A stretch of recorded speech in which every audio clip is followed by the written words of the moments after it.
मातृ साधक काली प्रिया की तरफ से आप सबको नमन। ओम काली। तो आज मैं आ गई हूँ और एक नए वीडियो के साथ। तो जैसे कि आपने थंबनेल में पढ़ लिया है, इसमें मैं आपको बताने वाली हूँ कि शक्ति की झलक जो मैंने पाई थी। तो चलिए बिना किसी देरी के स्टार्ट करें, वीडियो शुरू करूँ। उससे पहले आप सबसे निवेदन है, अगर आपको मेरा वीडियो अच्छा लगे, ज्ञानवर्धक लगे, उपयोगी लगे तो आप लाइक, कमेंट, शेयर, सब्सक्राइब कर सकते हैं। देवी की सब पे असीम कृपा रहे। ओम काली। तो चलिए शुरू करते हैं। तो ये जो मैं आपको बताने वाली हूँ ये पूरी तरह से एक्सपीरियंस बेस्ड है।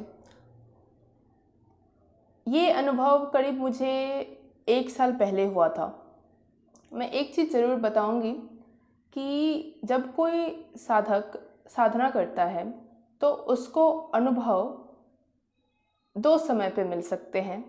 एक तो तब जब वो आसन पे साधना कर रहा हो, जप कर रहा हो, ध्यान कर रहा हो उस टाइम पे, और दूसरा जब वो अपने डेली लाइफ में व्यस्त हो, किसी और काम में लगा हुआ हो, जस्ट ऐसे ही बैठा हुआ हो, तब भी अचानक से उसको कोई अनुभूति हो सकती है।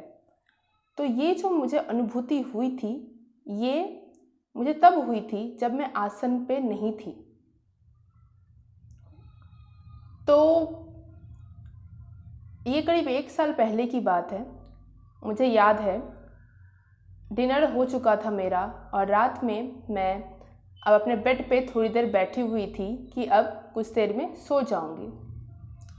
तब एकाएक से मुझे शाक्त धर्म के बारे में विचार आने लगे, शक्ति के बारे में विचार आने लगे।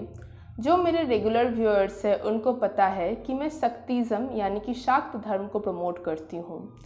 जब से ही मुझे थोड़ी बुद्धि ज्ञान आया है, तब से ही मैंने खुद को पाया है कि मैं शाक्त धर्म की तरफ आकर्षित हूँ। देवी, आदि शक्ति, काली, जननी, माता, फेमिनाइन एनर्जीज जितनी हैं, मैंने हमेशा खुद को उनकी तरफ आकर्षित पाया है।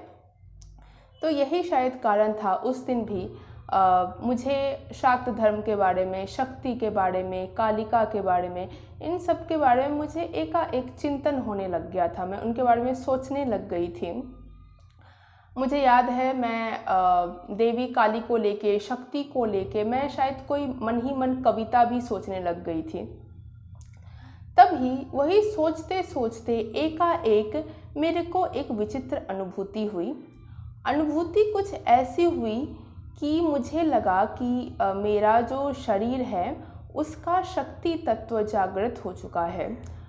अब आप बोलोगे ये आपको कैसे महसूस हुआ कि आपका शक्ति तत्व जागृत हो चुका है?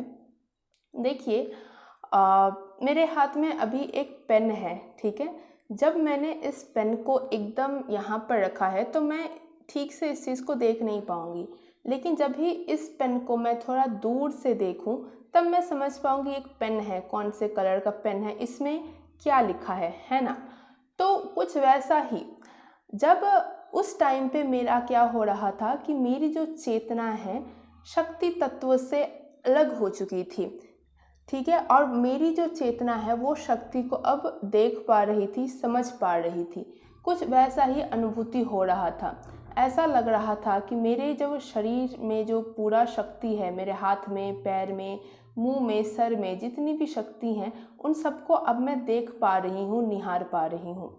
ऐसा विचित्र अनुभव मुझे इससे पहले कभी नहीं हुआ था कि मैं अपने शरीर का जो शक्ति तत्व है उसको इस तरह से मैं महसूस कर पा रही थी। वो पहली बार हो रहा था। तो उस दिन मुझे रियलाइज़ हुआ कि शक्ति और चेतना का क्या रिश्ता है।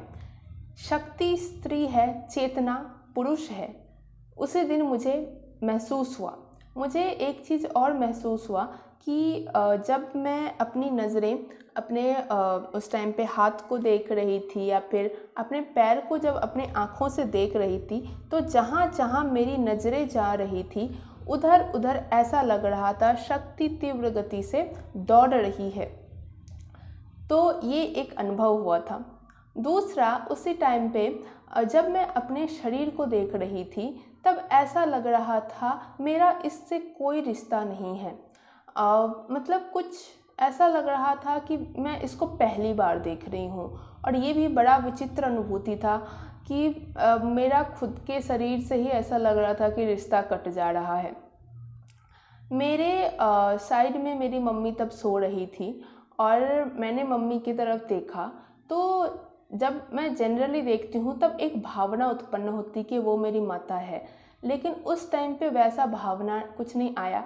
मैं बस एक शरीर देख रही थी, मुझे उसके भीतर का प्राण या फिर उसके भीतर का भावना कुछ नज़र नहीं आया। मैं सिर्फ और सिर्फ एक शरीर देख रही थी। मुझे ऐसा महसूस हो रहा था कि ये आत्मा पता नहीं कितने जन्मों से इधर उधर गई होगी और इस बार हम दोनों साथ में मिले हैं और पता नहीं अब अगले जन्म ये कहाँ होगी, मैं कहाँ रहूँगी। तो वैसे विचार बहुत नेचुरली मेरे दिमाग में आने लग गए थे और मेरे को बड़ा ही विचित्र लग रहा था कि ये अचानक से क्या हो। फिर तीसरी चीज़ जो हुई वो कुछ ऐसा हुआ, वो उस दिन तो नहीं हुआ, वो मुझे याद है। वो मैं 1-2 दिन बाद थोड़ा बाज़ार गई थी। उस दिन मेरे को पहला ऐसा लगा था कि अचानक से मुझे लगा कि मेरा जो ये थर्ड आई एरिया है जहाँ पर मैंने बिंदी पहन रखा है, इस एरिया में स्पज़म स्टार्ट हो गया है, मतलब मूवमेंट स्टार्ट हो गया है। मेरे को पहले लगा शायद ये भीतर से हो रहा है और मेरे को में भी ऐसे ही लग रहा है। फिर मैं घर गई तो मेरे को रात में फिर कुछ वैसा ही लगने लगा। ठीक है, तो मैंने क्या किया, मैं आईने के पास चली गई और मैंने देखा कि यहाँ का जो चमड़ा है वो सच में ही हिल रहा है। ठीक है, तो वो शायद मेरा जो थर्ड आई पे प्रेशर पड़ रहा था, मे बी शक्ति जो जागृत हो गई थी उसी का कुछ रिज़ल्ट मुझे दिख रहा था। क्योंकि ये जो एरिया है बहुत सेंसिटिव होता है, थर्ड आई एरिया। जब हम ध्यान लगाते हैं, साधना करते हैं, तो सबसे पहले मूलाधार जागृत नहीं होता है, सबसे पहले यही जागृत होता है। तो शायद उसी का कुछ मेरा मतलब अनुभव था, कुछ परिणाम था। चौथा जो चीज़ मेरे को हुआ था वो ऐसा लग रहा था कि मेरा बॉडी काफ़ी रिलैक्स्ड हो जा रहा था। मतलब मैं ऐसे बैठी हूँ, बैठे बैठे ऐसा लग रहा है पूरा बॉडी रिलैक्स्ड, माइंड रिलैक्स्ड, और ऐसा लग रहा है मैं ध्यान की अवस्था में जा रही हूँ। और वो चीज़ मेरा जब तब हो जा रहा था। अकेले बैठ रही हूँ तो अकेले में हो जा रहा था, कभी मम्मी के साथ बैठी हूँ तो तब हो जा रहा है, कभी बाजार जा रही हूँ रास्ते में मेरे को रास्ते में हो जा रहा है, कि ऐसा लग रहा है कि ध्यान की अवस्था में चली जा रही हूँ बैठे बैठे जब तब। तो वो भी एक विचित्र सा अनुभव हो रहा था मुझे कि ऐसा क्यों हो रहा है। घर में हो तो चलो ठीक है, बाहर में होए 10 लोग देखे तो थोड़ा अजीब लगता है। तो कुछ उसी फेज से मैं उस टाइम पे गुजर रही हूँ। फिर जो मेरा 5वां हुआ था वो हुआ था मेरा उन्मानी अवस्था काइंड ऑफ, जिसको हम बोलते हैं, वो मेरा हो गया था। मुझे याद है अचानक से मैं रूम में बैठी हुई थी, कुछ कर रही थी, मुझे क्या कर रही थी याद नहीं, बैठी हुई थी। एकाएक मेरे को मैं जिस मूर्ति, जिस देवी की प्रतिमा की पूजा करती, काली की, ठीक है, वो मूर्ति की तरफ मेरा एकाएक नज़र पड़ा और बहुत प्रबल आकर्षण हुआ मेरा। मैंने क्या किया, वो जो देवी का मूर्ति है उसको मैंने अपने हाथ में ले लिया और मैं रोने लग गई बहुत एकाएक। ठीक है, और मेरे दिमाग में कुछ विचार नहीं आ रहे थे, बस मुझे आंसू आ रहे थे। मैं उसको ऐसे पकड़ी थी, मुझे याद है, और मतलब छोटे साइज़ का है वो, आराम से हाथ में आ जाता है। तो मैं उसको पकड़ी हुई थी, ऐसे ऐसे उसको झुला रही थी। उसको लेके मैं अपने बेड पे आ गई। बेड पे आके फिर उसको मैं ऐसे ऐसे थपकी मार रही हूँ, मैं बोल रही हूँ सो जा सो जा सो जा। ठीक है, ऐसा उस टाइम पे लग रहा था कि मैं ही माता हूँ और वो मेरी संतान है। ठीक है, मतलब जिसको मैं हमेशा माता माता बुलाती हूँ, ऐसा लग रहा था कि आज मैं उसकी माता हूँ, वो मेरी संतान है। मैं बहुत रो रही थी और ऐसा लग रहा था, जब मैं उसकी आँखों को देख रही थी, ऐसा लग रहा था कि उसमें प्राण आ चुके हैं। वो सिर्फ मूर्ति नहीं है, वो सच में ही जागृत है, वो सच में ही देवी ही है। मुझे ऐसा अनुभव हो रहा था और मैं उसको सुला रही थी, मैं उसको बेड पे थपकी मार रही थी, मैं बोल रही थी सो जा सो जा। उसको ऐसे ऐसे पकड़ पकड़ के मैं झूला झुला रही थी। ठीक है, और मतलब अलग ही अवस्था था। मैं उसको शब्दों में कभी भी ढंग से नहीं बता पाऊँगी। वो अवस्था जब तक आप महसूस नहीं करोगे तब तक आप नहीं समझ पाओगे कि वो कैसी अवस्था थी। वो मेरा लाइफ में बस 2 ही बार हुआ था वैसी अवस्था अभी तक, और जब हुआ था अलग ही हुआ था। ऐसा लग रहा था मेरा कलेजा फट के बाहर निकल आएगा। चरम पे अनुभूति हो रहा था मुझे, और कुछ विचार नहीं आ रहा था, जस्ट भावनाएं उमड़ रही थी, इमोशंस निकल रहे थे। तो ये कुछ 5 ग्रॉस पॉइंट्स थे जिस पे मैंने आपको बताया कि किस तरह से मैंने शक्ति की झलक पाई।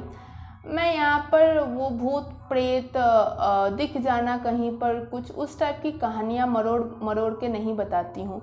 जो सच होता है, जो प्रैक्टिकल होता है, जो मैंने सच में अनुभव किया होता है, उसी चीज़ पे मैं बताती हूँ।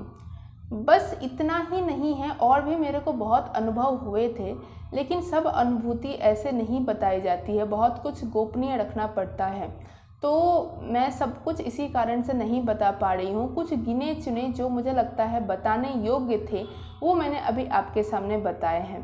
तो आशा करती हूँ आप सबको ये वीडियो अच्छा लगा होगा, कुछ ज्ञानवर्धक लगा होगा। अगर अच्छा लगे तो आप लाइक, कमेंट, शेयर, सब्सक्राइब कर सकते हैं। देवी की सब पे असीम कृपा रहे। ओम काली।